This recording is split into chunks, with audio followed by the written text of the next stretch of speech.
रमता राम जपो रे प्राणी, अब तो सुन ले राम कहानी।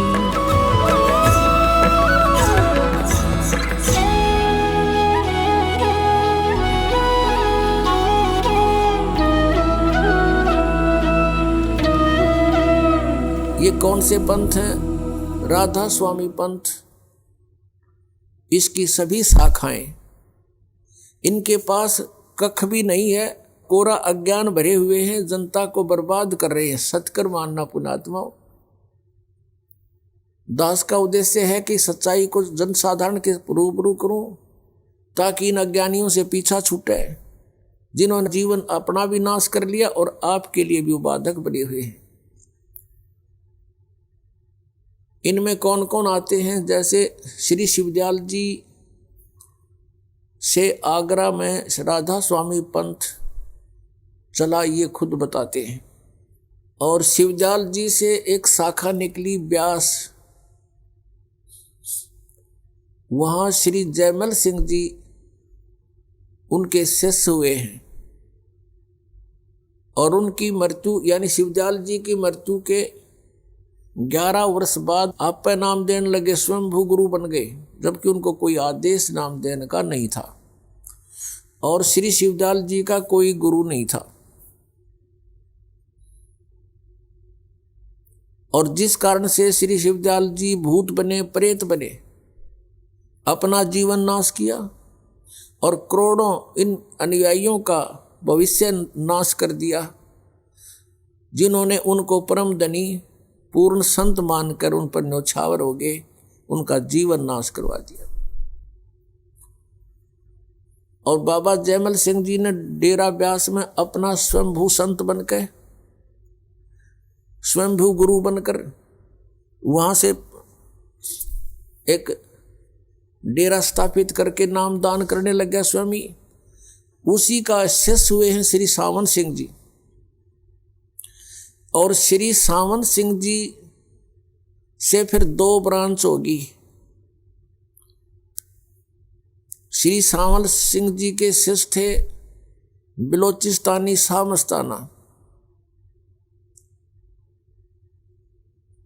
वैसे तो अनेक शिष्य थे, लेकिन ये 2 मुख्य इसमें अपने आप को गद्दी का अधिकारी मानते थे। कौन कौन? बिलोचिस्तानी शाह मस्ताना, उनका वास्तविक नाम श्री खेमामल सिंह जी था, और दूसरे कृपाल सिंह जी। अब श्री सावन सिंह जी ने दोनों को बाईपास करके सरदार जगत सिंह को गद्दी का अधिकारी बना दिया। ये दोनों क्षुब्ध हो गए, नाराज हो गए, न्यारा न्यारा अलग अलग अपने मनमुखी स्वयंभू संत बनकर नाम दान करने लगे। बिलोचिस्तानी शाह मस्ताना उर्फ खेमामल जी ने सच्चा सौदा सिरसा के अंदर अपने न्यारे डेरे की, अलग से डेरे की स्थापना कर ली। और कृपाल सिंह जी ने दिल्ली में। अब कृपाल सिंह जी से फिर आगे अलग हो गया एक ठाकुर सिंह जी। उसने न्यारे अलग से अपना बहन से अब स्वयंभू संत बन गया, क्योंकि उसको गद्दी मिली नहीं। कृपाल सिंह जी ने राजेंद्र सिंह जी को वहां अपना उत्तराधिकारी बना दिया। अब ये तो हो गया इनका। अब आगरा से निकला है एक जय गुरुदेव पंथ। आगरा से ही निकला है एक भिवानी के अंदर श्री ताराचंद जी ने वहां जनोद गांव के अंदर एक डेरा स्थापित किया। और जय गुरुदेव पंथ के वर्तमान जो मुखिया हैं वे हैं श्री तुलसी साहेब जी, और उनके गुरुदेव थे श्री गोरेलाल जी। और गोरेलाल जी के गुरु जी थे गरीबदास जी। ये गरीबदास जी नहीं छुड़ाने वाले, वो अन्य वैसे नाम था उनका कोई। वो गरीबदास जी थे, वहाँ आगरा से उनका निकास है, यानी श्री शिवदयाल जी के विचारों से ही ये ओत प्रोत है। दास का कहने का तात्पर्य है। पुण्यात्माओं, ये तत्व ज्ञान है, इसको ध्यानपूर्वक समझना और निष्पक्ष होकर के विचार करना। दास का उद्देश्य किसी की आलोचना करना नहीं है। दास का उद्देश्य है कि सच्चाई को ऊपर लाऊं, और ये वर्तमान गुरु बने हुए हैं, इनके पास कोई ज्ञान, कोई आधार, सत भक्ति शास्त्र उनको नहीं है, इन्हें भी विचार करना चाहिए। क्योंकि प्रत्येक प्राणी परमात्मा पाने के लिए प्रयत्न कर रहा है, और परमात्मा पाने के लिए ये उन संतों से मिले जिनसे उन्होंने गुरु पद प्राप्त हुआ। अब वो साधना भी परमात्मा पाने के लिए कर रहे हैं, और वो साधना ही गलत है, तो उस गुरु पद का वो क्या करेंगे? आप भी भूत बनेंगे, पशु बनेंगे, पक्षी बनेंगे, और अनुयायियों को भी गुमराह करने के वो पाप के भागी होंगे। अपने आत्माओं, ये जितने भी वर्तमान में श्रद्धालु परमात्मा के पाने की कोशिश कर रहे हैं, और जो गुरुपद प्राप्त करके उनको उपदेश दीक्षा दे रहे हैं, ये सभी पूर्व जन्म की पुण्य आत्माएं हैं। अब जैसे सुखदेव ऋषि थे, वो पिछले जन्म की भक्ति युक्त थे। मां के गर्भ से बाहर आते ही उसके अंदर सिद्धियां थी, आकाश में उड़ जाने की। फिर वो परमात्मा का उसको ज्ञान हुआ, साधु संत मिले और जनक जी से उपदेश लिया, फिर उन्होंने उनको ज्ञान सुनाया। उसके बाद उनकी बुद्धि ठिकाने आई कि पूर्व जन्म की कमाई है, और जब तक ये बैटरी चार्ज है तेरी सुखदेव, आकाश में भी उड़ सकता है, और भी किसी को आशीर्वाद देकर उनको लाभ भी पहुंचा सकता है अपने धन से, और अंत में तुम जीरो हो जाएगा, शून्य हो जाएगा, तेरी भक्ति नहीं रहेगी, बर्बाद हो जाएगा। तो सुखदेव जी बुद्धिमान थे, तुरंत फैसला कर गए, राजा जनक जी से उपदेश ले लिया और अपना कल्याण करवाया।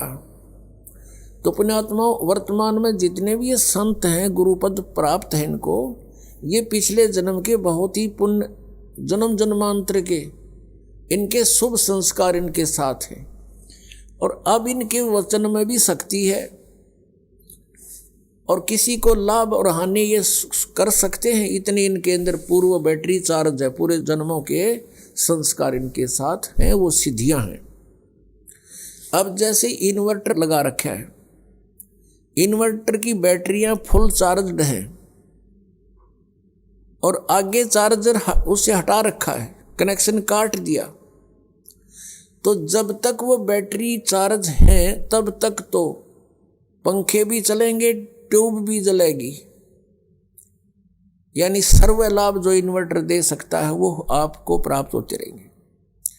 और आगे चार्जर ना होने से उसकी क्षमता समाप्त हो जाएगी, वो डिस्चार्ज हो जाएंगी बैटरियां, तो फिर एक के दम सब सुविधाएं बंद हो जाएंगी। कारण क्या था कि उसको फिर से कनेक्ट करना था बिजली से चार्जर लगा करके, तो वो आगे काम करती रहती। तो ऐसी दशा इन संतों की हुई है जो वर्तमान में संत गुरुपद पर हैं, या इनके जो पूर्वज हैं जहां से डेरे स्थापित हुए हैं, ये पूर्व जन्म की पुण्यात्माएं थी। और जिस समय इन्होंने ये डेरे स्थापित किए, उपदेश देने लगे, श्रद्धालु बहुत ही परमात्मा को चाहने वाले थे, शिक्षा थी नहीं, तो ये सोचा करते थे ये जो ज्ञान दे रहे हैं महापुरुष हैं, इन्होंने परमात्मा पाया है, ऐसी ऐसी बातें बना रहे हैं। तो एक वक्ता और पूर्व जन्म की जिसकी भक्ति साथ है, उसके वचन में भी पावर होती है, उसकी बोलने की शैली भी अन्य प्राणियों से कुछ श्रेष्ठ होती है, जिस कारण से श्रद्धालु उन पर आसक्त हो जाते हैं और निसंशय होकर के उनके वचनों को अंतिम और सत्य मान लेते हैं।